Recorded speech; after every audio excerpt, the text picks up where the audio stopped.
Hi, my name is Neka Azuka, and I'm a former student and current facilitator at the W.E.B. Du Bois Movement School for Abolition and Reconstruction. And I want to welcome you to our Spring 2026 Frantz Fanon Hybrid Seminar. We are so ecstatic at the outpouring of interest we have seen for this seminar. More than 1,200 people registered, and we have a full house of in-person students here alongside the many more online. Throughout the course of this hybrid seminar, we hope to provide lessons from the past to better inform local, national, and global organizing efforts across space and time. As you know, this is our third hybrid seminar, following our Black Jacobins seminar last semester.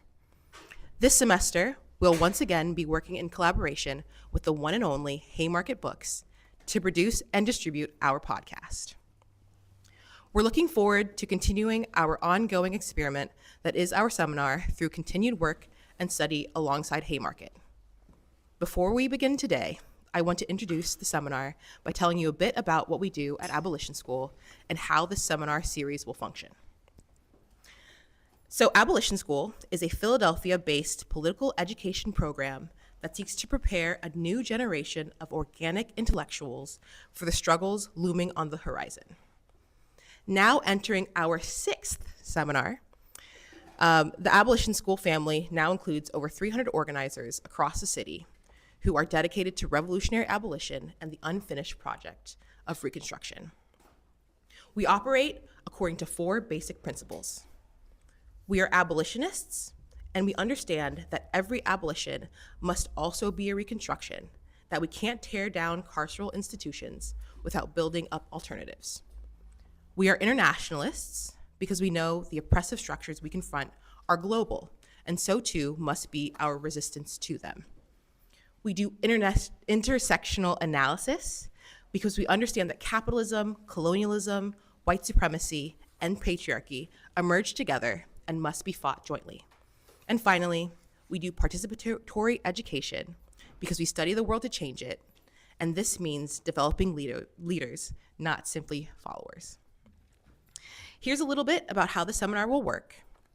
Each week, we will dig into the assigned chapters, first with a lecture component led by Abolition School coordinator Maher, followed by a discussion and a Q&A component facilitated by Abolition School fellow DJ, me, and our newest addition to the tech team, Eliana. Sessions will be streamed live on YouTube, where remotely participants will be able to add to the conversation and ask questions, and recordings of the seminar will be available later as podcasts on both YouTube and Spotify. For those of you familiar with the format of Abolition 101, the hybrid format means a little bit less participation throughout than normally. That is our style. But we hope to have a significant conversation at the end of each session. Thank you so much for dedicating your time to studying this incredibly important revolutionary thinker and for being a part of this evolving experiment with us. Now, let's begin our semester-long study into Frantz Fanon, enhancing our understanding of the global oppressed, the psychopathology of colonialism, and examining what is necessary to achieve decolonization with Gia. Thank you so much, Neka. Thank you to Neka. Thank you to the rest of our tech team, DJ, Eliana. Huge thank you to Haymarket Books for helping us manage and run this collaboration. As Neka mentioned, this is our third semester, and you can find our previous two semesters on Haymarket Books, also on YouTube, on Spotify, to varying degrees of availability right now, but they're being rolled out. And those semesters were on Black Reconstruction first, and then the Black Jacobins by CLR James. Thanks as well to Philly Free School, which hosts us for this event, and which hosts us for all of our Abolition School work. As Neka mentioned, to be honest, we're completely blown away by the interest that this seminar in particular has generated. More than 1,200 registered online. For those online, you can't see how full the room is. In person, it's never been this full for our hybrid, which sometimes only has a few people in the space. But I would love it if this space continues to be full throughout the rest of the semester. As I mentioned, We have previously structured our seminars around W.E.B. Du Bois' Black Reconstruction, which is a central text for abolition school curriculum more generally and how we understand the world. And then we moved on to the Black Jacobins by CLR James. And these two books moved in a kind of interlocking sequence. They were written nearly simultaneously, 1935 for the first, 1938 for the second, without either author really knowing that the other was, was doing what they were doing. They told very similar histories of, on the one hand, the U.S. Civil War and Reconstruction, and on the other hand, the sort of simultaneity of the French Revolution and the Haitian Revolution. But they told them in such similar ways, and they drew out such important lessons when it comes to specifically the role of slavery and colonialism within capitalism, namely what we often refer to as racial capitalism as a framework, as well as the flip side of that centrality in the sort of power of the colonized, enslaved, those invisibilized and oppressed within our systems to disrupt them and resist them in ways that are unexpected and even shocking and often explosive, right? So they're telling these very similar stories. Today, of course, we turn to the great Martinican psychiatrist turned Algerian revolutionary, Frantz Fanon, who will continue this thread for us. Moving us forward historically and closing what I often refer to half-jokingly, but only half-jokingly, as the sort of holy trinity of Du Bois, CLR James, and Fanon. I know that's three dudes. I know that there's a whole lot of other things that should be mixed in there, but there's something very specific happening in these three books. And Fanon will help to close this trinity by diagnosing European racism on the one hand, before then throwing us into and placing us at the very heart of the mid-century wave of anti-colonial rebellions and revolutions of the 20th century in such a way as to understand all of their potential and their contradictions, what he calls their pitfalls. But before we begin, we wanted to pass along a short message from a comrade, from a dear comrade and inspiration, a revolutionary elder who inspires us all for his intellectual clarity, his stubborn dedication to the cause of liberation, and who's currently writing a PhD dissertation on the work of Frantz Fanon. And I'm talking about none other than Comrade Mumia Abu-Jamal. So I want to hear a quick message from Mumia. My friends, I want to welcome all of you from the W.E.B. Du Bois Abolition School, and I invite you to hear my words about the late great revolutionary Dr. Frantz Fanon. The gift of Fanon. When we think of, or even speak of, the great Algerian revolutionary Dr. Frantz Fanon, the word gift doesn't immediately come to mind. But upon reflection on his immense contributions to the anti-colonialist struggles, perhaps that word, gift, will reemerge. Fanon, although born in the Caribbean island of Martinique, made global impact with his masterwork, the book, The Wretched of the Earth. In it, he wrote powerful truths about the Algerian struggle for liberation from the French Empire and the continuing struggle for African freedom and liberation from colonialism. If Fanon provides any gifts for us, I think these that follow are soul food for the freedom struggles of today. First, his riveting message about the nature of colonialism, which is, of course, a present war, but also a war against history itself. Fanon wrote, and I quote, "Colonialism is not satisfied with snaring the people in the net or of draining the colonized brain of any form or substance. With a kind of perverted logic, it turns its attention to the past of the colonized people. and distorts it, disfigures it, and destroys it. Fanon. Why does the colonizer destroy the people's history? Simple. Destroy the past, and you destroy the present. This gives you some sense of the power and value and worth of history. Here is his second gift, his message to the young people. Again, we turn to the pages of The Wretched of the Earth, where he writes, each generation must discover its mission, fulfill it, or betray it in relative opacity. The question becomes, for each generation, what is your mission? Will you fulfill it or betray it? The words of the revolutionary thinker and worker, Dr. Frantz Fanon. With love not fear, this is Mumia Abu-Jamal.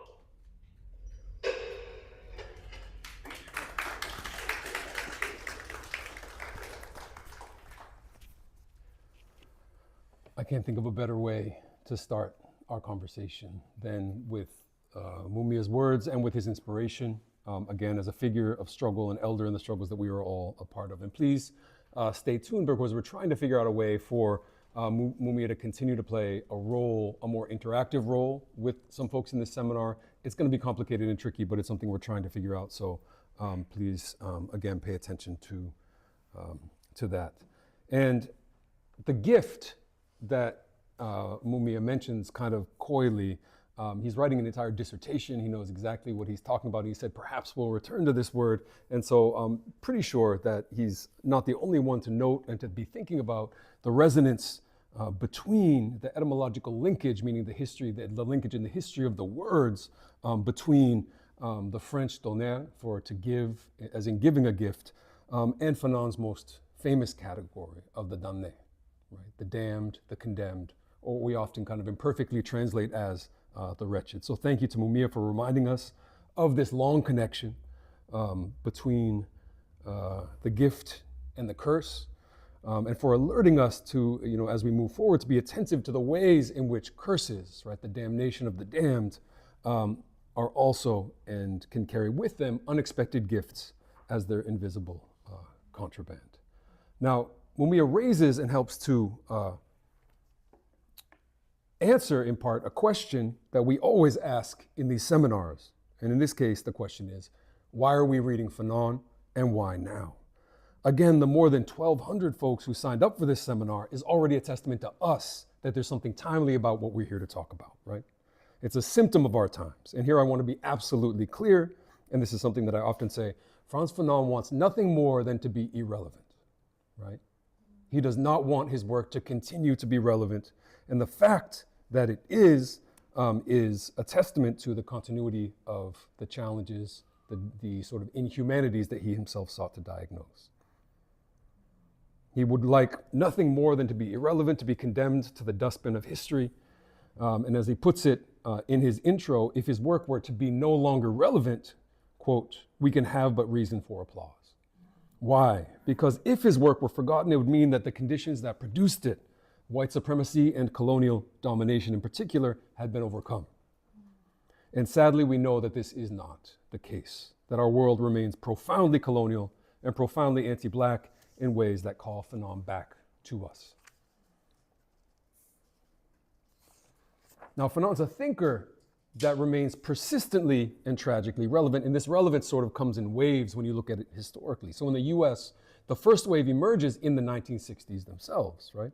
Amid the emergence of Black power and a revolutionary student movement that was grappling with questions of power and questions of violence. And it reemerges, and Fanon's relevance reemerges today in the wake of, or in the midst of, if we're feeling more optimistic, a broad cycle of struggles that runs from Ferguson through Minneapolis and on to Gaza.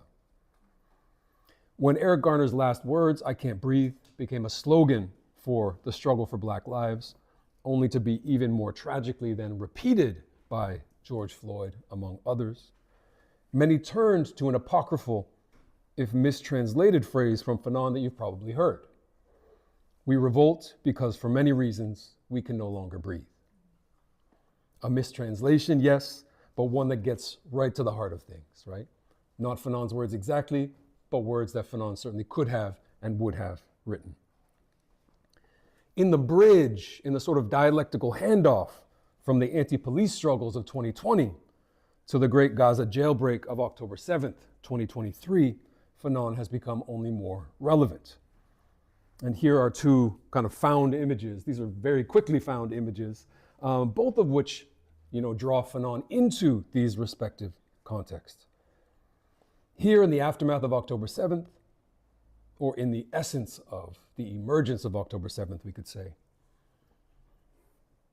the question was about the necessary relationship between colonial brutality and anti-colonial violence, a mechanical relationship. When I say natural relationship, I mean in the nature of a natural disaster, right? You can't blame a volcano for erupting. You can't blame an earthquake for having occurred, right? Natural, right? The geographical division of the world that Fanon describes in The Wretched of the Earth was as so absolute as to be Manichaean. You can, in the sense that you can compress only so much violence into a closed system, and a system so closed as the tiny Gaza Strip that at a certain point, the explosion is inevitable. It backfires in your face as it did so spectacularly on October 7th. And as we reach for Fanon today, we reach as well for his great teacher, Aimé Césaire, who we'll talk about many times during the course of this seminar, who also has much to tell us about the colonial boomerang effect, which is being much discussed today as Minneapolis once again becomes the site of explosive resistance and sort of state violence, militarized state violence, the return or the perceived return of colonial brutality to an already colonized soil. But it also speaks to the ways that colonialism and other forms of brutality carried out in the name of so-called civilization have the effect of dehumanizing and decivilizing the colonizer, with fascism as the inevitable result. That's the fundamental lesson of Aimé Césaire's Discourse on Colonialism, one of the most important books ever read, very short. If you haven't read it, you could read it today. Now, if that was the why of why we read Fanon, we have to turn to the who. And if you were with us last semester, you know perfectly well that the question, who was Frantz Fanon, will not have an easy answer. It won't be a simple one to answer, and we will find in it, I think, incarnated all of the questions that we're going to ask throughout the semester in this single one. And as we'll see, this is more true for Fanon than for many others, since his life, his work, and the unfolding of both are even more powerfully intertwined than they were for, say, Du Bois or James. They're all very intertwined, but Fanon is a kind of embodiment of that entwinedness. At the outset of Black Skin, White Masks, the first book that we're starting with, Fanon writes that the structure of the present work is grounded in temporality. Every human problem cries out to be considered on the basis of time. The ideal being that the present always serves to build the future. Everything is a question of time, by which we mean the dynamic unfolding or the dialectics of human life and action. So we're going to be taking the question of time very seriously in these conversations. And in this case, what we mean is both Fanon's position within a broader historical development, as well as his own personal development and transformation in relation to those historical moments. So for example, we approached last semester, we approached CLR James, the Black Jacobins, by locating it within his development as a thinker and a militant. But this meant understanding the book, which was sort of written in two phases, the first edition in 1938 and later in 1963, and keeping track what had shifted between 1938 and 1963, right? How the revision of that book fit into a broader direction of CLR James' own development as a thinker and an organizer. This was hard enough, if you remember from last semester. But this semester, we're doing something different and even more ambitious. We aren't covering a single book that was written in one or two different discrete historical moments. We're going to be reading work from across Fanon's entire career, meaning that we're going to be, need to be engaged in a continuous process of locating and relocating him in time as in space, with the two intimately connected. To locate him in time is also to locate him in space, a sort of triangulation of where and when. We're going to need to triangulate his goals and the meaning of his work through and across that complex process. In other words, we're going to be talking about a life and how that life unfolds over time, how it develops, and how in this case in particular, the life and the thought, the theory and the praxis are nearly inseparable for this thinker who is always an actor. Everything is a question of time. Now, to begin with, I asked you all to check out a very brief summary by none other than CLR James himself. Very short piece he wrote in 1970, I believe, 71, titled very conveniently for us, From Du Bois to Fanon, right? i.e. covering the arc of our first to our third hybrid seminars with James himself in the middle. Now recall that while Black Reconstruction and Black Jacobins were written at the same time, Du Bois was already an elder, whereas James was kind of a precocious and recently radicalized youngster. This had clear implications for how even James understood his own book. And specifically the fact that looking back, he gives these lectures in 1971, where he's looking back and he's saying, he's reading Black Reconstruction, he's saying how I would have written Black Jacobins differently and how Du Bois wrote Black Reconstruction better, right? That was his kind of interpretation, right? And the things that he grasped particularly and understood better, specifically questions around race and the psychology of race. Thought unfolds in and over time. So here now, in the piece that you all are reading, we have the later James, around the time that he's thinking about Du Bois, seeing Fanon as the forward projection of this tradition onto new terrain, with the new insights and the new pitfalls that it posed. So James is locating Fanon in relation to the dialectical progression of Pan-African thought, or more broadly, what he calls the stages in the development of the consciousness of the world. i.e., if you remember anything from James or know anything about him, you know that when he's talking about Pan-Africanism or African history or African revolutions, he's talking about universal history and universal revolutions. He's not talking about one part of the earth, he's talking about the role, and again, he thought Du Bois understood this better, the role of Black struggle in the US, in Haiti, in universal global history. Du Bois, according to James, introduced Africa to intellectuals very early on. The second thinker he considers, Marcus Garvey, according to James, translates Africa for everyday people through his organizing. And James has a very complicated relationship with Garvey. When he was a very dogmatic Trotskyist in his younger years, he denounced Garveyism as being too race-based. And when he got older, he began to realize, as a truly dialectical thinker, that what Garvey was doing was much more powerful than the categories that James had used to understand him, right? The way he put it in the appendix to the Black Jacobins was, Garvey didn't know the word negritude, but he knew the thing. And he made that thing a reality for millions of people, right? So he comes to appreciate Garvey. Garvey's the second person that he considers in this trajectory.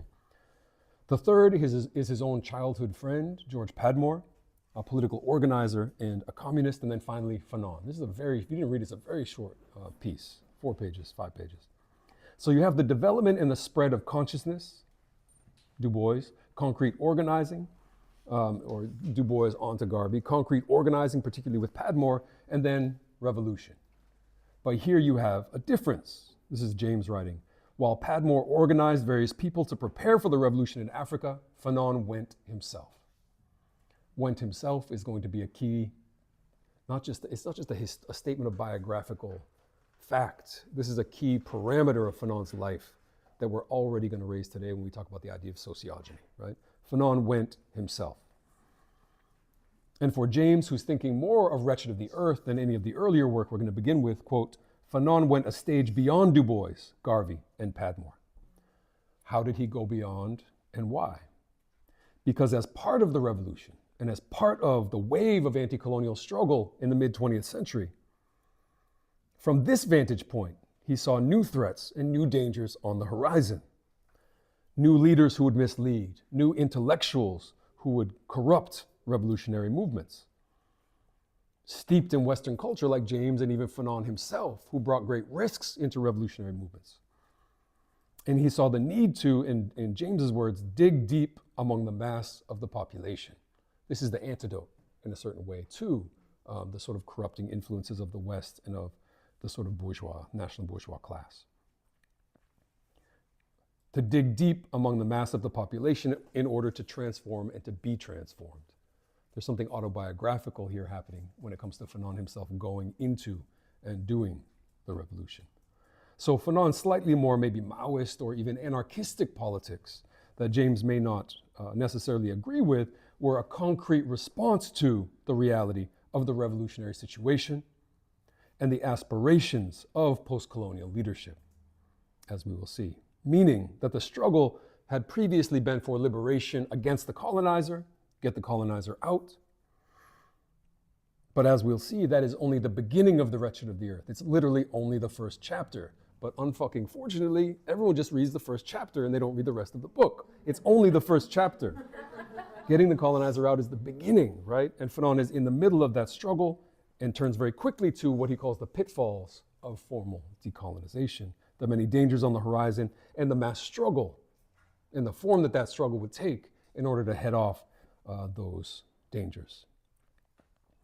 For James, Fanon's virtue was what he calls his total devotion to the revolution, to centering the masses in that process, the wretched or the condemned, again, his famous category, les damnés de la terre, and developing a revolutionary form of anti-colonial nationalism. As James writes, nothing else will do. And he picks up on Fanon's central category and title. He prefers condemned. It's a better translation of damné than the wretched. He picks up on this category to exist that not only do Black and African intellectuals need to understand the needs of the oppressed masses, but this is the very sort of Jamesian turn, if you understand CLR James and his work. The masses themselves need to be able to understand the thought of these intellectuals in order to be able to act on it. So at long last, the question, who was Frantz Fanon? He was born in 1925 on the island of Martinique in the French Antilles that form the kind of outer boundary of the Caribbean Sea, meaning we just passed the centenary of his birth. He died in 1961 in Bethesda, Maryland, of all places, under the care/restraint of the CIA, and that's another story entirely that we can get into at a certain point. But if you do the math, that is 36 short years to write 4 books and thousands of pages of analytic and psychiatric writing, to devote years of practice to concrete work in psychiatry, in treating people, and treating the world through the medicine of revolution. And this is no metaphor. 36 years, 4 books, it makes you feel absolutely useless. You know? I'm like, think back to myself at 36, and it's just not even close. When asking this question, who is Frantz Fanon, who was Frantz Fanon, even our most basic categories, those we take for granted as predetermined givens, run up against their limits immediately. Because the first thing we could say about Fanon is that he was Martinican, born in Martinique, born in the French Antilles. So we could say that Fanon is a Martinican, yes, and to be Caribbean raises a whole range of questions around one's kind of privileged connection to the European mainland, to its so-called civilization and culture. These are contradictions that cut to the heart of who CLR James was in particular. Fanon is not spared of them and needs to work through them. And this is a flaw ultimately that James locates in Toussaint Louverture as well, an attachment to France. How do you understand your attachment to the kind of mainland from the perspective of the Caribbean? But Fanon chose not to remain as such. As Césaire himself later wrote, he chose. He became Algerian, lived, fought, and died Algerian. So even to say that he's Martinican doesn't really answer the question. So Fanon was less a single individual than the incarnation of a historical process and a dynamic, one driven by understanding and principle, and which entailed that within the complex colonial constellation, he sought out the lowest of the low, the most wretched and condemned, and insisted, that's the first move, right? But there's a second move that involves insisting that those most condemned, those most excluded, invisibilized, and oppressed, those most powerless had actually the power to transform the world, right? And in a revolutionary way. And he insisted on top of that on his own freedom to join them and to become one with their struggle. For Emanuel Wallerstein, the great sort of sociologist, the guiding principle, according to, of Fanon's life was this, and it was one that he followed, that both followed but also stretched Marx's famous phrase that the workers have nothing to lose but their chains. As Wallerstein put it, Fanon simply looked around and asked, who has the most chains and who has the least to lose? And from there, he sought out a source of revolutionary struggle and decolonization. For fellow Martinican Edouard Glissant, quote, he was the only one who really matched action to words by espousing the Algerian cause. And there's a complex history here. One of the reasons that Fanon is not well remembered in Martinique is that he was seen as a traitor to France. And that's a mindfuck, right? For a colonized people to judge one of their own for having betrayed the colonizing country, but it's because of this idea that France had integrated certain colonial spaces into as part of that great empire. Last semester, we talked about how to understand the role of great individuals in history. This complex chicken and egg question of how they both shape and are shaped by their historical moment. Again, this question is all the more important for Fanon, who is defined by the integration of thought and life, theory, and practice, by a commitment to make thought real. And it was more complex too, because he was, in fact, not a great leader. He didn't position himself as a great leader. He didn't aspire to be a great leader. He was not a Toussaint Louverture. If anything, he was a disciplined cog in a revolutionary machine, playing a crucial role, but for various and complicated reasons, he's not widely remembered as such in Algeria, and he's much less remembered or celebrated in his native Martinique, as I mentioned. So we're not talking simply about who Fanon was, we're talking about who he became, what shaped him, and what he then shaped himself. I think that might be a good place to take a few questions from folks, either in the room or in the chat.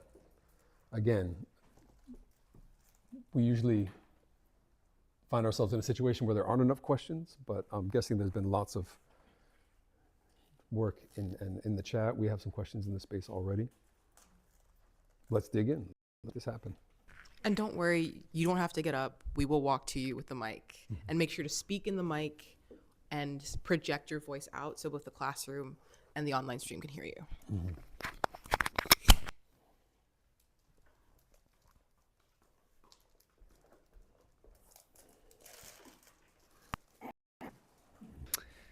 Forgive me if you already got to this, but on the screen it says a no and a yes.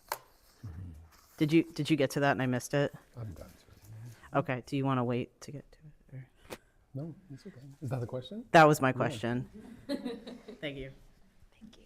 Fanon is a no and a yes. If you read the, in the introduction, it's very clear.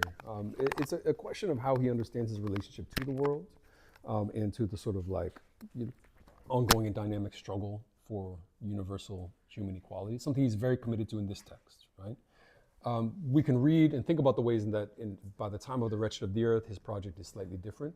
He's a very universal and existentially influenced thinker in this early text, very influenced by Jean-Paul Sartre, one of his great sort of, and most important inspirations.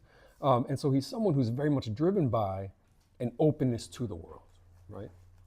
An openness to the self-creation of the yes, the imminent possibility of the yes, and also the resistance of the no. It's going to come up in the introduction. It'll come up again in the conclusion. And for him, human interactions with each other are always about a yes, right? And that openness. What happens is that unlike certain forms of, say, the existentialism that's very important for him, and Sartre in particular, the early Sartre, there's a kind of ahistorical avoidance of structural realities, which are far more no than yes, right? So the dynamic and the dialectic of Fanon's own development is going to end up being one in which he's open toward the world, and that is cut off, right? That is rebuffed, it's refused. And he gets angrier and he's struggling, he's trying to overcome these barriers when all he wants is to be accepted and embraced as human, right? So the no and the yes operate for Fanon in a very dynamic and important way. What else?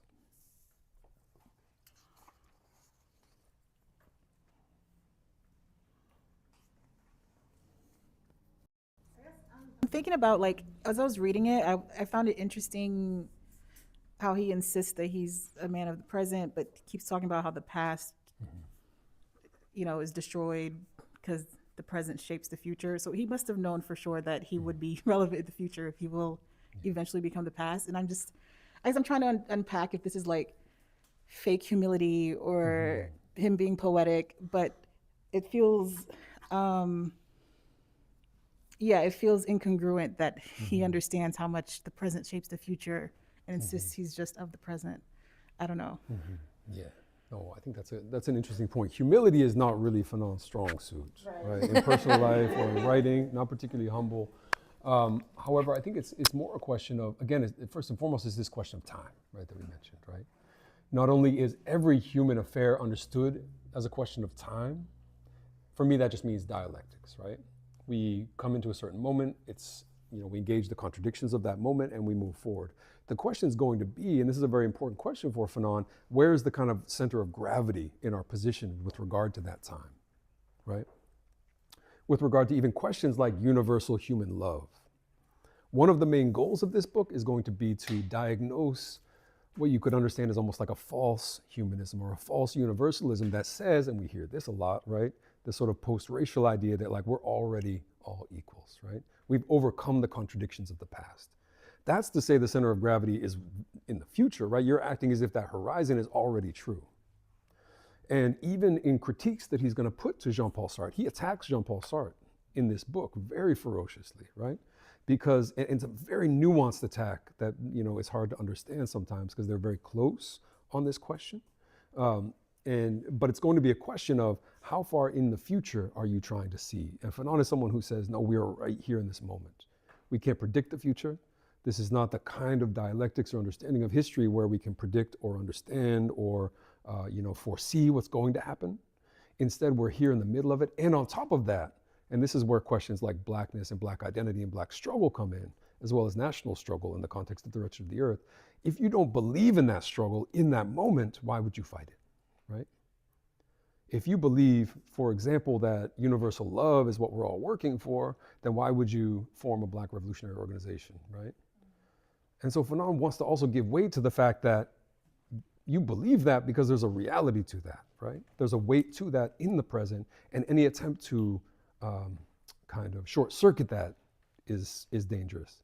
I hope that's not too abstract, but it's all to say that he really is going to position himself in the present. And there's one more important thing that we'll touch on a little bit, I think, toward the end, which is that Fanon is, to a controversial degree, and especially in this book, someone who is, at the very least, if you ask him, doesn't really care about the past, right?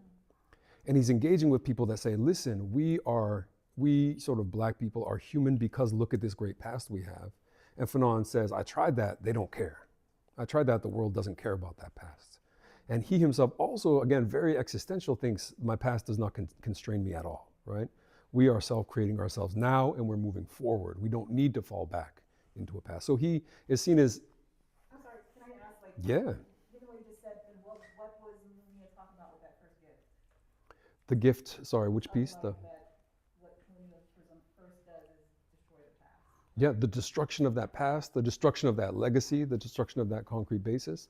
And there's ways that, especially in The Wretched of the Earth, Fanon is more open to and turning back toward tradition.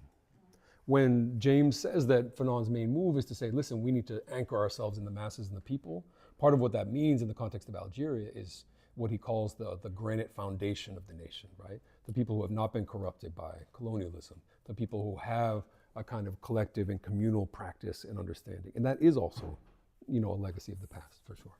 Yeah. These are great questions already. Do we want to take one from the chat you've got? Question from the stream. Can you speak about James's criticism of Fanon, especially in the piece assigned for today, and touching on Fanon's rejection of the type of nationalist universalism espoused by Appiah, Du Bois, and Garvey? Right.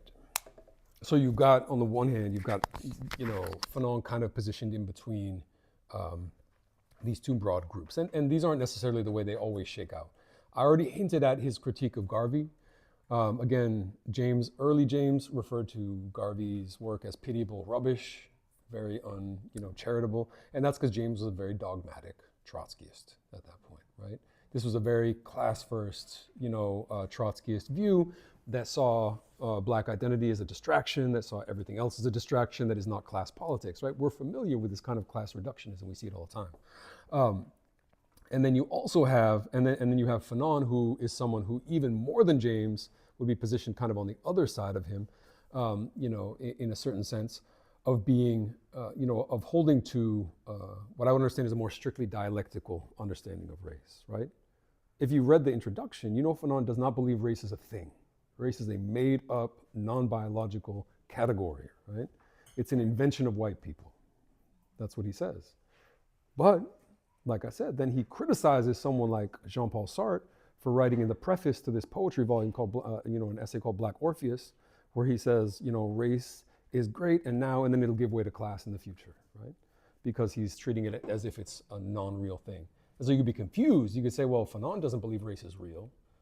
Why would he criticize Sartre for believing race is real? And it's because he believes that it holds dialectical weight in the present, right?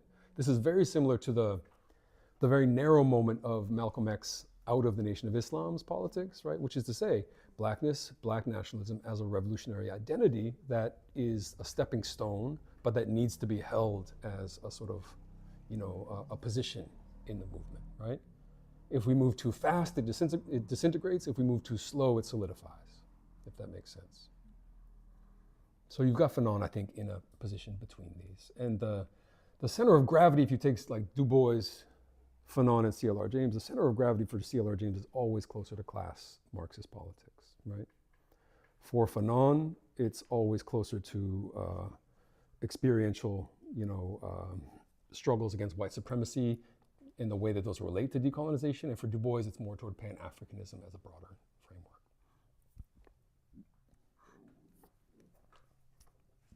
We've got one more from the stream. These are such good questions. Thank you all.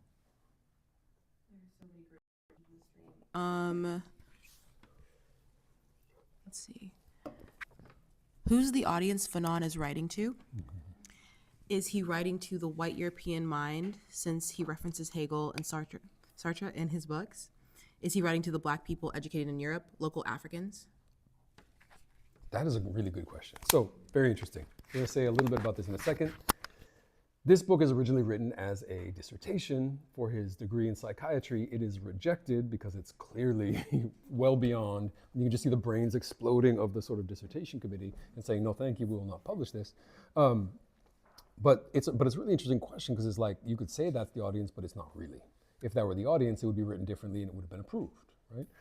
So it's rejected because there's in some senses, no straightforward audience, right?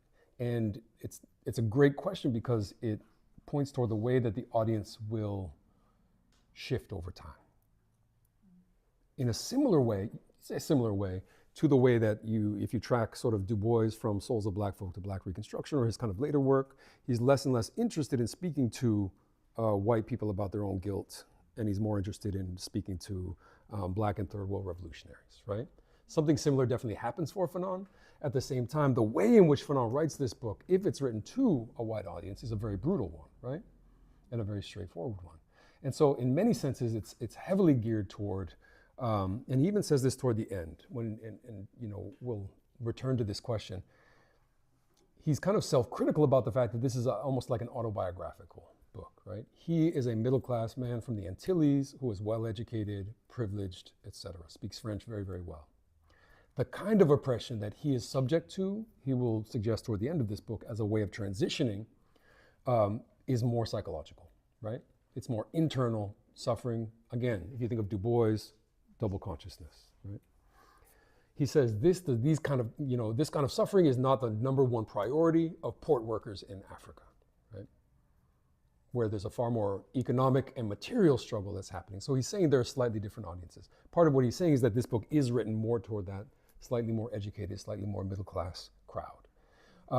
And the question is, what is the goal of it, right? What is he trying to convince that crowd of? And there are, and we'll track, I think, some of the different pieces of that, I'm sure he felt incredibly, and he manifested feeling incredibly ambivalent about white Europeans reading it at all, right? Jean-Paul Sartre says very famously in the preface to The Wretched of the Earth, Europeans, what does he say? Dare to read this book or something like that. But he also says it wasn't written for you, Yeah, cool. Thank you for those really, really amazing questions. If we're asking who Fanon was, we also need to be cognizant of who Fanon wasn't. Since while there have existed, of course, many Fanons, and I think we can talk at great length about the different Fanons that have existed, there exist just as many, if not many more, caricatures, misrepresentations that are not true to his life or trajectory or principles or orientations, right? And here are just a few caricatures that are worth noting from the outset, although we'll come back to them as we work through his writings. And this is way too short of a conversation about any of these pieces. And I'm happy to. This is actually an invitation to come back to these questions later on. And they're all important in their own ways. Fanon was not a bloodthirsty apostle of violence and brutality. This is very important to understand because this is how he's most commonly understood. When Fanon is entering the sort of US lexicon in the Black Power and student movement era, Hannah Arendt writes a whole essay denouncing him. She's a little more generous to him. She's very upset with Sartre. And the whole idea is that violence is becoming this sort of common parlance among the left, and it needs to be stopped, right?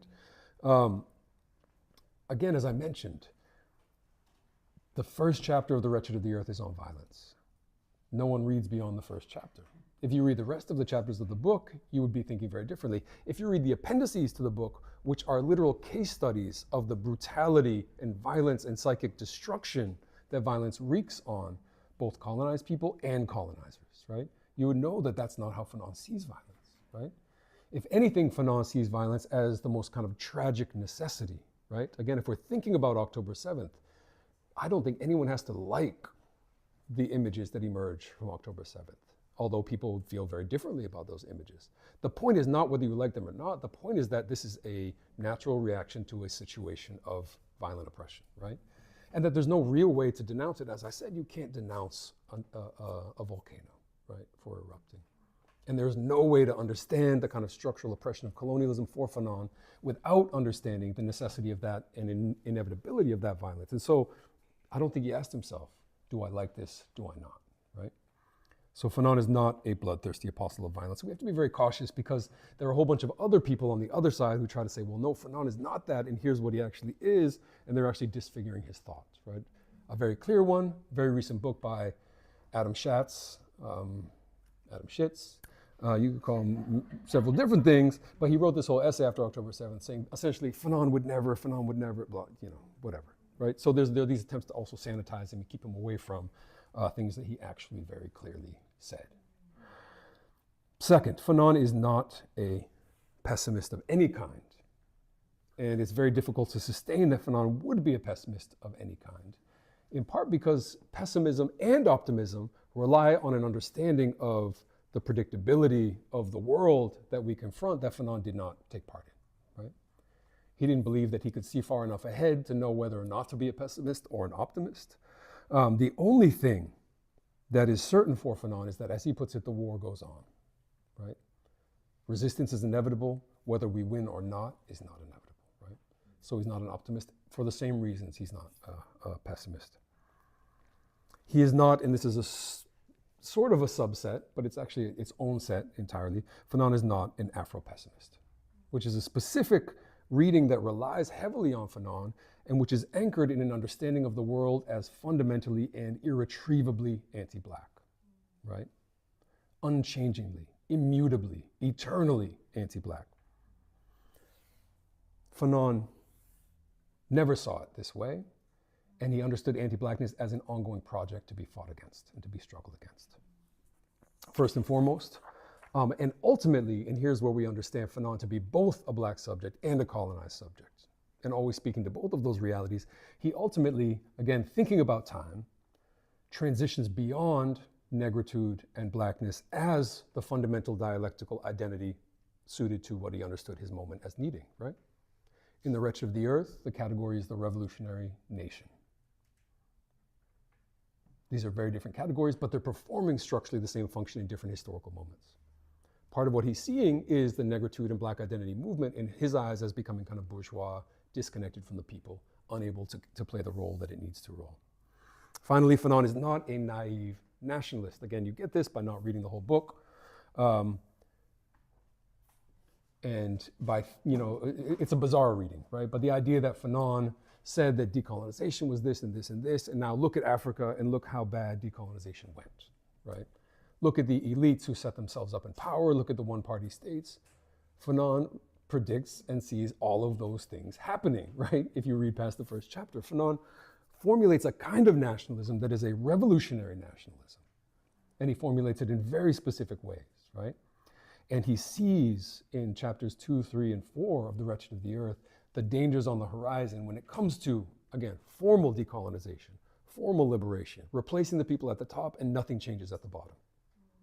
And he says ongoing violence, by which he means not bad violence, but struggle, right? In a kind of almost quasi-Maoist sense. Ongoing struggle by the people, enlightening the people is the way to avoid that, right? Mass organization, continued mobilization. So he's seeing these threats. Okay, these are things Fanon was not.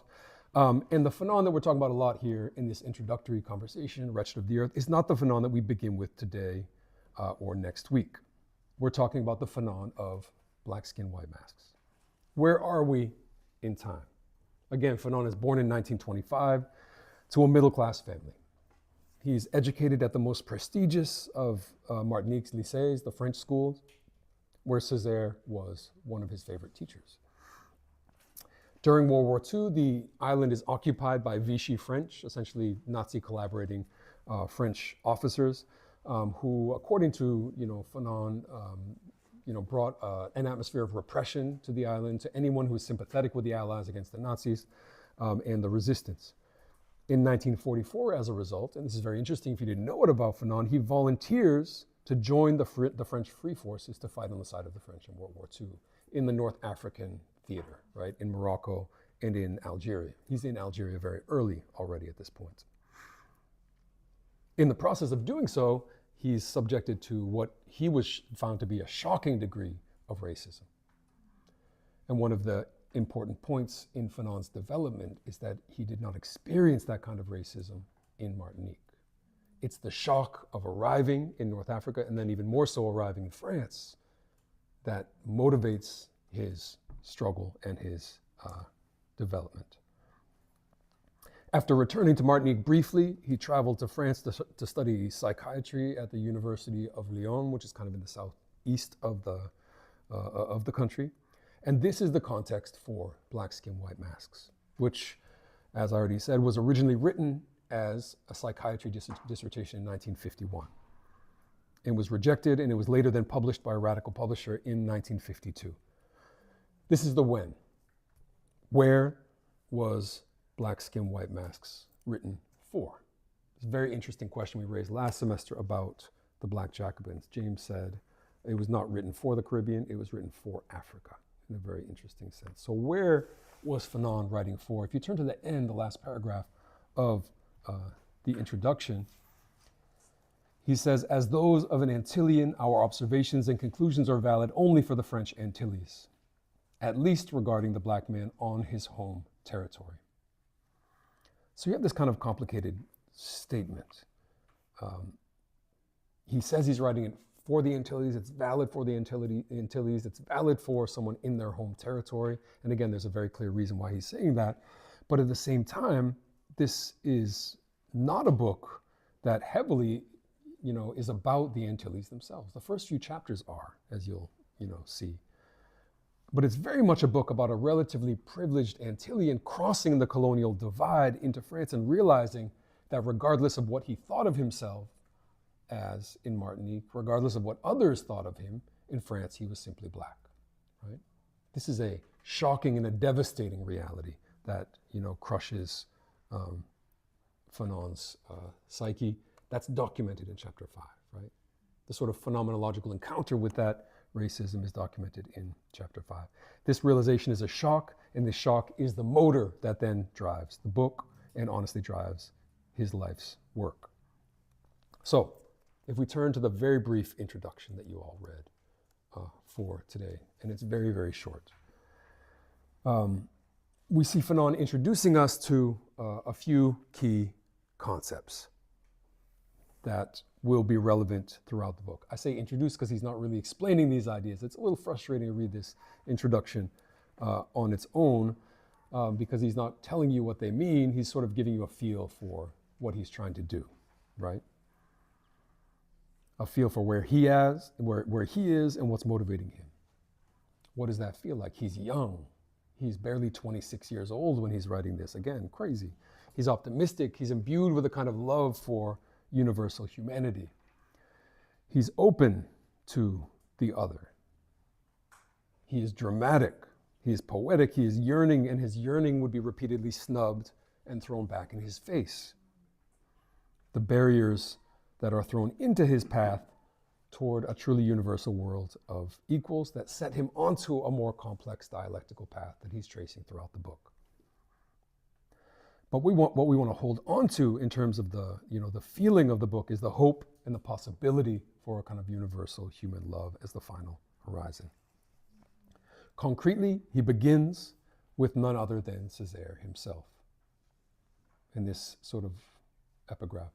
I'm talking about millions of men who they have knowingly instilled with fear and a complex of inferiority, whom they have infused with despair and trained to tremble, right? So he's introducing here his first key concept that I want to sort of throw out there, which is the colonial inferiority complex. It's not so simple. He's going to, complicate this and complicate the different ways that this kind of complex is understood among psychologists, some of whom he disagrees with severely. But we'll be discussing both the reality of that inferiority and the kind of mythical white supremacist forms that inferiority or dependency takes. Don't expect to see any explosion today. It's too early or too late. Time is already everywhere. It's too early or too late. I'm not the bearer of absolute truths. No fundamental inspiration has flashed across my mind. I honestly think, however, it's time some things were said. Things I'm going to say, not shout. I've long given up on shouting. I've got written right in the sort of margin here. Really? I don't think he's given up on shouting quite yet. A long time ago. Why am I writing this book? Nobody asked me to, especially not those for whom it is intended. Here's the question of audience. So in all serenity, my answer is that there are too many idiots on this earth. And now that I've said it, I have to prove it. Striving for a new humanism, understanding mankind, our black brothers, I believe in you, man.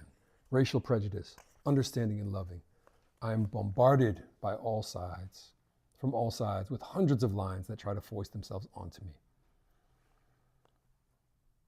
What does man want? What does the black man want?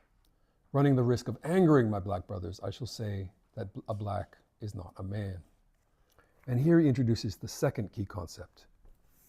Well, he's already, the explosion that he mentions that is not happening, that's too late or too early, that's going to be key in his sort of understanding of dialectics. The second key concept that I think we need to pick up on today is here on the second page, and it's the zone of non-being. It's a key way that Fanon conceptualizes white supremacy in the way that it operates. There is a zone of non-being, an extraordinarily sterile and arid region, an incline stripped bare of every essential from which a genuine new departure can emerge. In most cases, the black man cannot take advantage of this descent into a veritable hell. White supremacy is an undergrounding phenomenon. It's a driving beneath the earth.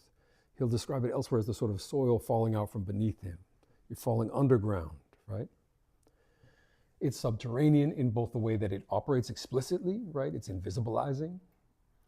And Fanon will struggle with the question of dialectics and the master-slave dialectic of Hegel in particular, because it's like you're not approaching each other on the same terrain and the same ground to even fight and struggle, right? One is below, one is sub-other, already condemned to this zone of non-being. And here condemnation is very clear, right? There's also something very interesting in this. This is the newer translation. It's very good and very precise, but there's also a missing comma here.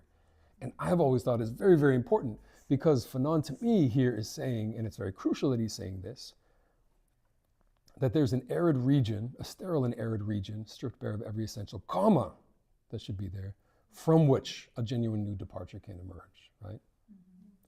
The difference is that the zone of non-being is and will become for Fanon the source for struggle, right?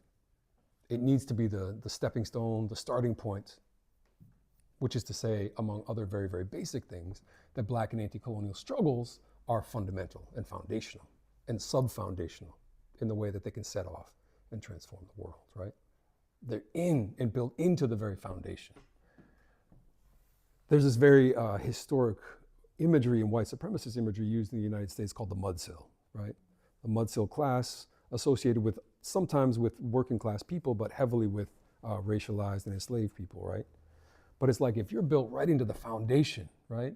If you're below the foundation of a building, what happens when you start to move, right? What happens when you start to struggle? And again, what happens when you erupt? So the potential has to be understood there. And I think without the comma, we lose a bit of the potential.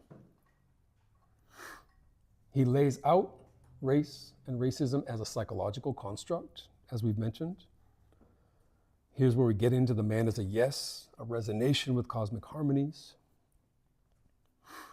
He talks about, and again, in ways that are not particularly clear, but again, he describes racism as not a real biological thing, but as an affective phenomenon here. He says, Blacks are men who are Black, in other words, owing to a series of affective disorders that have settled into a universe from which we have to extricate them, right? A condemnation, an internalized psychological phenomenon. He talks about and describes the what he calls the dual narcissism of white and Black, right? As he's getting toward this concept. A double narcissism and a cycle that has to be broken. And he says this very cryptic and troubling thing, troubling for many people. We won't even try to begin to disentangle it here, but by the end of the book, we'll have some better idea, where he says, there is only one destiny for a Black man, and it is white. Right? He says something very interesting about zealousness. And again, this is also about time. It's about the question where he said, is it too early, is it too late? This book should have been written 3 years ago, but at the time the truths made our blood boil. Today the fever has dropped, and truths can be said without having them hurled into people's faces. They are not intended to endorse zealousness. We are wary of being zealous. Every time we've seen it hatched, somewhere it has been an omen of fire, famine, and poverty, as well as contempt for man. Zealousness is the arm par excellence of the powerless. There's a whole lot happening here. One, the powerless are the wretched. So how could you be criticizing a mode of action that is the action, the mode par excellence of the powerless, right?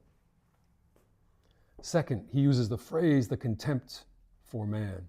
This is a phrase that he will continue to use. He'll use it to describe the world. He used it in his resignation letter in 1956 that we're going to read. It's a very central category for him. But here he's associating it with zealousness. And third, and most importantly, when he says, again, he says, my blood has stopped boiling, I'm not sure that it has. When he says, I'm stopped yelling, I'm not sure that he has, right? He's still very, very angry and should be, right? And that anger suffuses the way this book is written, as you will see if you haven't yet read it.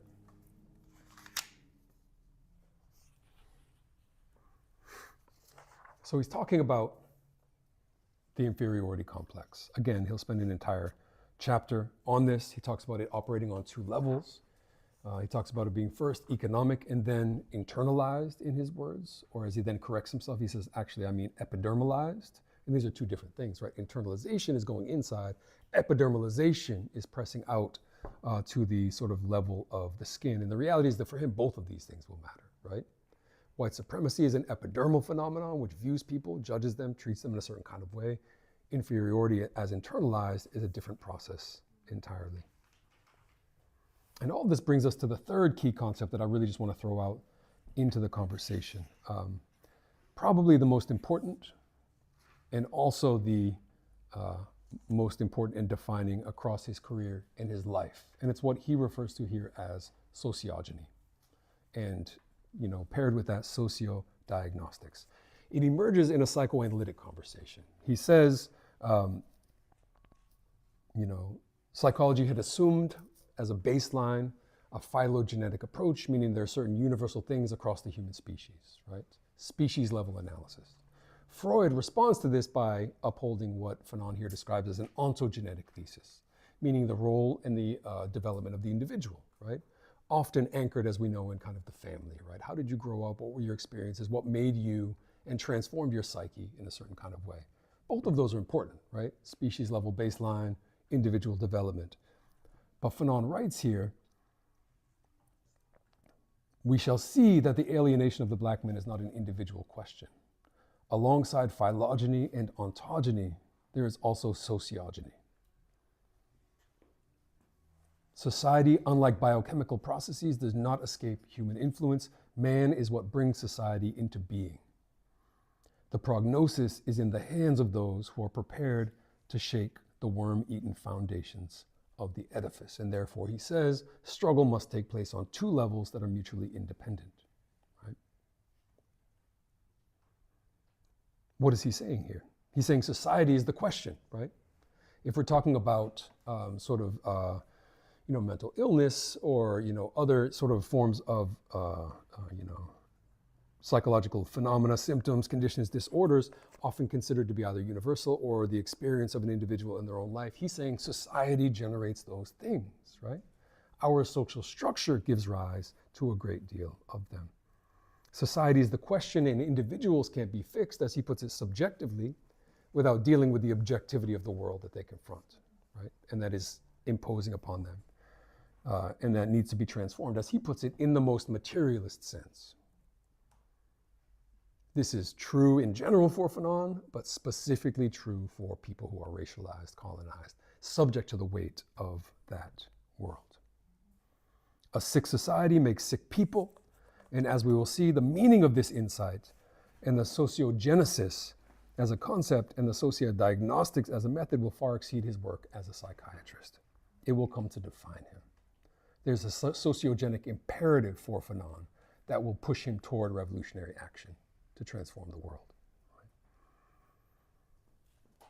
He turns back to the question of time, and this is where that quote comes from, about the every human problem being understood on the basis of time. And he says, and he adds to this gets to our sort of conversation earlier, I'm resolutely a man of my time, and that is my reason for living. The future must be a construction supported by man in the present. This future edifice is linked to the present insofar as I consider the present something to be overtaken. Everything is a question of time. And then he lays out the other chapters of the book. And this is really important to understand as we move forward. We're not going to be reading them all. This is one thing about the approach that we're taking, is that we're going to be a little more selective when it comes to these readings. Next week we'll read chapter 1. We won't read chapters 2 and 3. He says here in the broader arc that the first 3 chapters are addressed to and about what he calls the black person in their world, their experience of it.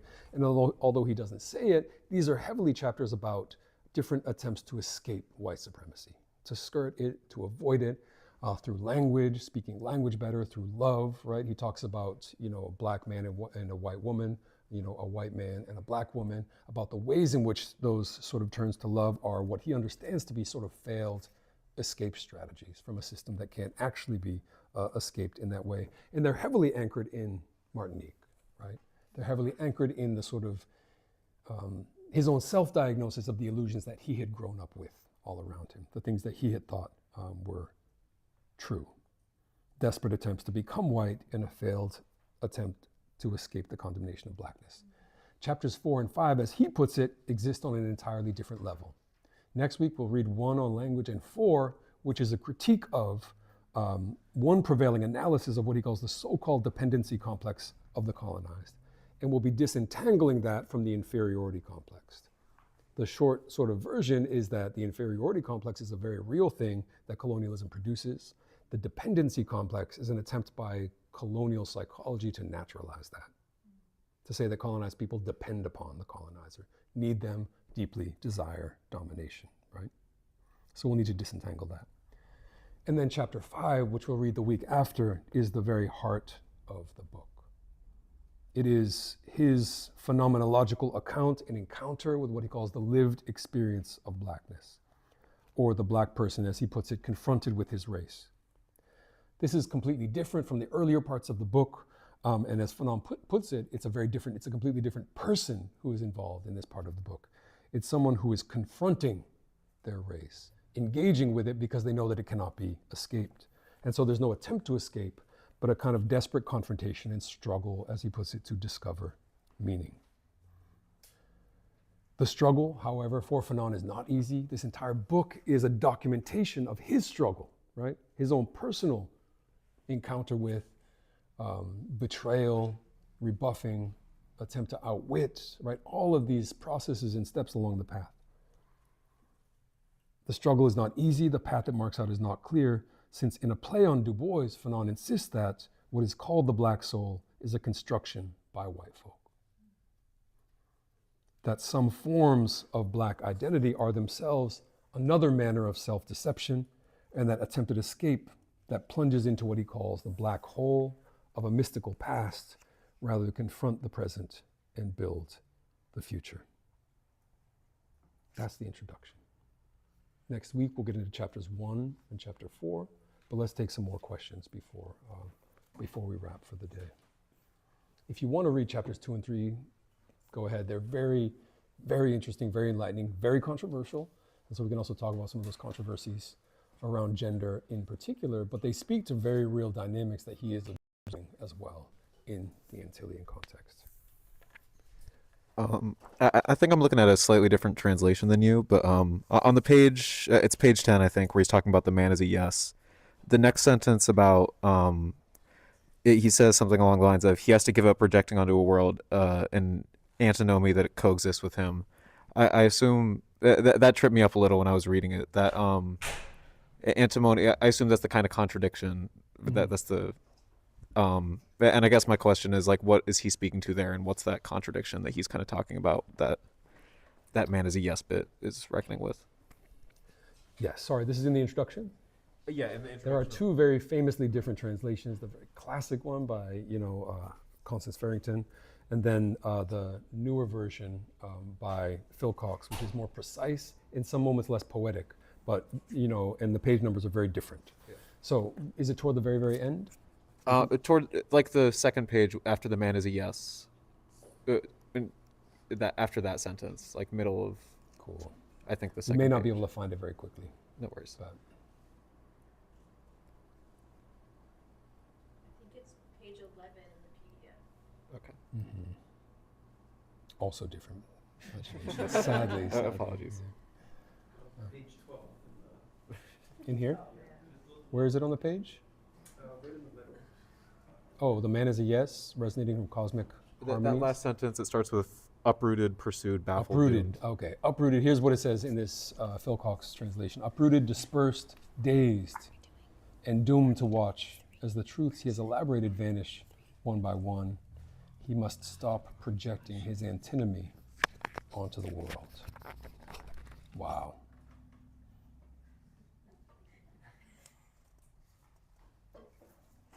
I mean, honestly, your interpretation is as good as mine when it comes to some of these questions, right? We're talking about, humanity confronting the world, again, with this simultaneity of the yes and the no. That's an antinomy that could be projected onto the world. That could be understood as, again, I'm tempted to say a dialectic, but there are moments where, precisely what he's saying is that they don't move and operate in exactly the same way. The yes resonating from cosmic harmonies is we're talking about a kind of immanent source, right? If you think of philosophy as like, on the one hand, dialectical opposition to, or if you think of on the other hand, something like Nietzsche. This is very annoyingly philosophical stuff, right? So for folks that just don't want to listen to it, that's fine. But like Nietzsche's formulation is really one of this kind of immanence of like oneself as the source, right? The yes resonating from cosmic harmonies, uprooted, dispersed, dazed, and doomed to watch as the truth he's elaborated one by one is Fanon's, it resonates, at least I should say, with Fanon's experience throughout this text. What you're going to see is he has truths, he understands the world in certain ways, right? He's laying out some of them here. For example, race is a fiction, right? And yet he'll spend a great deal of this book showing and documenting the ways that he's trying to explain this truth to a world that doesn't want to actually hear truth. And one of the fundamental elements of white supremacy that he doesn't get it directly, but he draws very heavily upon Jean-Paul Sartre's analysis of anti-Semitism, where Sartre says, listen, the anti-Semite is hard as a rock, right? He is impermeable. There's no logic that can get into him. There's no desire for logic. There's no desire for any kind of actual engagement. And part of what Fanon is realizing as well is that the question of truth doesn't matter, right? We could talk forever about how that applies to the present, right? And about the ways in which, there's a sector of the sort of progressive liberal establishment that wants to try to argue truth, right? Or laugh at and joke about the untruth of the other side. The realization, of course, is that truth is not the question at all. But what else?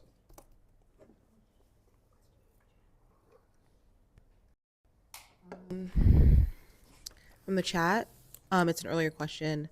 Can you guide us as to how to read the use of first person plural in his writings? Is he always referring to himself, or is he placing himself in the greater hour? Mm-hmm. That's a great question, honestly. Man, y'all are going to stump the hell out of me. How does Fanon use first person plural? And why? Is it stylistic? Is it speaking to a greater and broader we? Man, that's a good question. I honestly think a lot of it is aesthetic, poetic, in part because of the way that Fanon understands politics, right? He is not a Du Bois or a James in the sense that when either of them say we, I kind of know what they're talking about. Like I know in a concrete way who they're referring to, right? James kind of means the party or like, different sectors of the left. Du Bois means, in different contexts, Black people, Black working class, sort of, international, organized modes of struggle. When Fanon uses it, particularly in this introduction, it's very much I don't want to say that it's a sort of empty performance, but it's a performance of a kind of universality that he's trying to put forward. One thing that's very important to note in terms of rhetorical structure, framing, is both how heavily anchored in universal themes Black Skin, White Masks is, and how that emerges in these sort of bookends of the introduction and the conclusion. By contrast, Wretched of the Earth has no introduction, and the conclusion says very different kinds of things, right? There's a deferral of this universal that says the European game is over, we're turning away from Europe, we are building something universal, but it takes a process to get there, right? We're not ready to go there yet. And there's something about this book that reads as transitional for Fanon. Again, he's very young. He's very young. He's self-critical openly in certain ways. And if you read the whole book in this way as part of the trajectory, you can see him as moving very much beyond this mode and the kind of hope and embrace of universal humanity that it poses. He doesn't give up on humanity, but it's just not the way that he approaches the world later on, right? He approaches it through struggle, concrete struggle, South-South, Global South unity, right? And the revolutionary organization of the forces necessary to overthrow white supremacy and create the possibility then of a kind of universal. He's still subject to, sorry, what? Yep.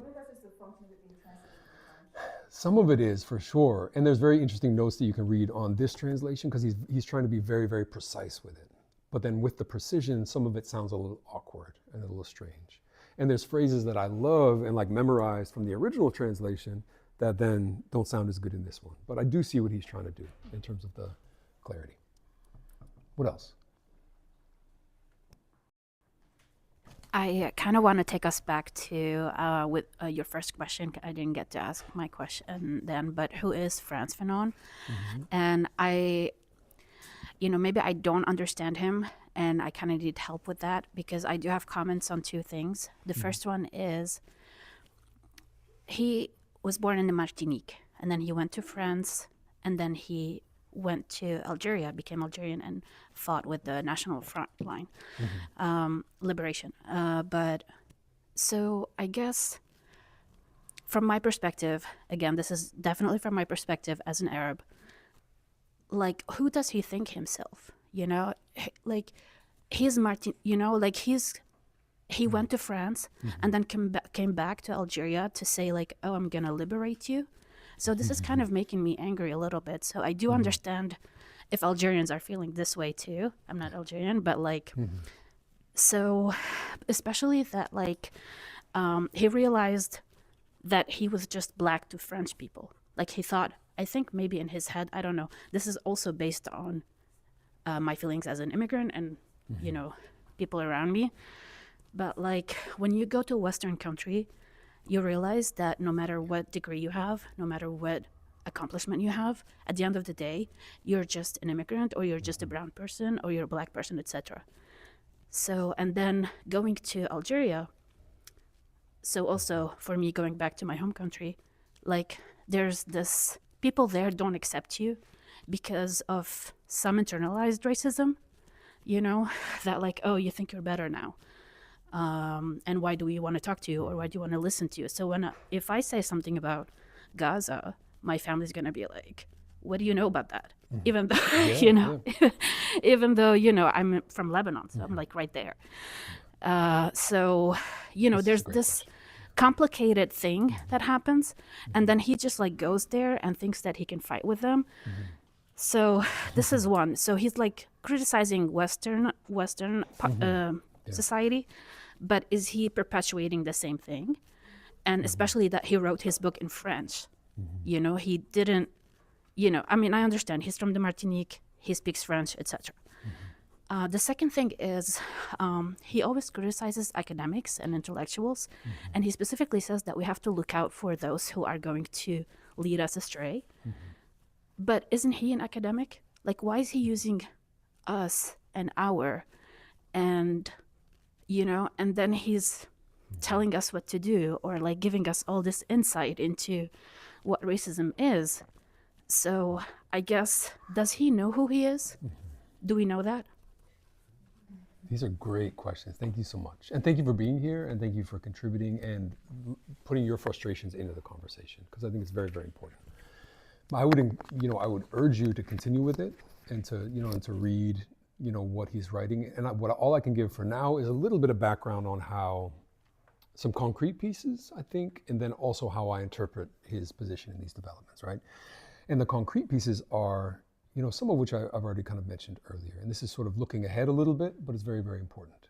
He is sent by the French government to work in a psychiatric clinic in Algeria. This is where he's beginning to do his work, and this is where he has this kind of break with psychiatry as a profession, right? And in the course of that, he's abandoned psychiatry as an attempt to fix people in a broken world and seeks to sort of correct and fix the world. Again, he doesn't do so as the leader of the Algerian Revolution of any kind. And I think that's an important concrete piece to remember. He was never that. However, he was brought into the National Liberation Front as a relatively high-ranking and important intelligence officer, writer, and clinician, right? So he was embraced by the struggle, I think is a really important thing to understand. That doesn't mean he was universally embraced. But at the same time, there are some reasons for his importance being later downplayed that we also might not agree with, right? There were certain turns that were taken in the Algerian Revolution and afterward, and specifically, the religious element plays a part of this, right? He was never particularly religious, leading certain sectors of the leadership to not want to foreground his role, right? But there were many who celebrated him, many fighters who celebrated him, who saw him as speaking for them, and in part because he wasn't necessarily always even writing for a kind of audience, right? He would give speeches and representation, represent the Algerian Revolution in international fora, but he would also write newspaper articles that were not even signed by him, right? To do that kind of ideological and intelligence work. So those are the kind of concrete pieces. I think on the more interpretive pieces, I think I think this is a case of someone who really and truly, he could have decided to remain Martinican. He could have said, I am an outsider, maybe I can contribute, maybe I can't. He decided not to. In other words, he didn't decide to remain an outsider who was leading from the outside a revolution. He decided to fully immerse himself into and accept the discipline of a revolutionary process that he didn't determine the direction of. So I think that's very important in the sense that shows, and that's part of why he's understood in this way as someone who embodies revolution so fully, right? He's willing to go all the way. And again, that doesn't mean bringing his own interpretations to the context. It means developing those in conjunction with the movement, right? Now, there are very interesting things that we're going to read, specifically in A Dying Colonialism, on how he understands the way that different phenomena transform in the course of a revolution, one of which is the French language. And that's something you may read and like or may read and disagree with, because it's a very important question, right? You have great thinkers like the now sadly late Ngugi wa Thiong'o, who's writing in a colonial Kenyan context, and he says, listen, we don't want to use English because it represents this alienation of us from our local context, and we're always separate from how we understand the world if we're speaking in English, and he chooses to write in dialect instead. There's a piece of that is true also in the way Fanon understands things, but he also understands French as a language that offers and is used by the rebels as a unifying force, right? Because there are many different sectors of Algerian society, that they're struggling together.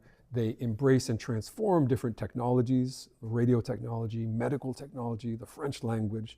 Their own traditional forms around gender and the family begin to transform in the context of this struggle.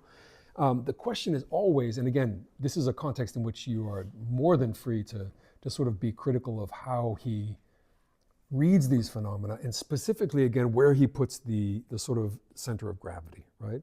Because this is someone who believes that many things can be transformed, right? This is someone who, I think there are people who could view him and be a little critical that he's a little less interested in tradition and a little more interested in transformation, right? But for me, that's not an either or for him. It's more a question of, where they're located in the process. But yes, thank you so much for the question, and thank you so much for being here. It's super exciting. Oh no. Do we want to take any more questions, or we're good? Cool. Thank you all so much for being here. Again, this room is packed. The stream is packed. We're so excited. Next week, we're going to continue. Chapter 1, Chapter 4, we'll be moving pretty quickly through it, and then we'll be on to other pieces. It's a challenge to put all 4 books right in a sequence like this, but we really appreciate you all putting in some work and digging into it. Thank you all.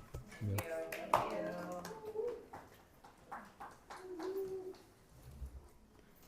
Everybody, if there's any pizza, make sure that isn't the case in about 10 minutes. Eat it. There are so many people here. This is crazy. It looks like there's cookies. Yeah, yes, please eat them. Did you like that? I did. What? You should eat them. Thank you so much.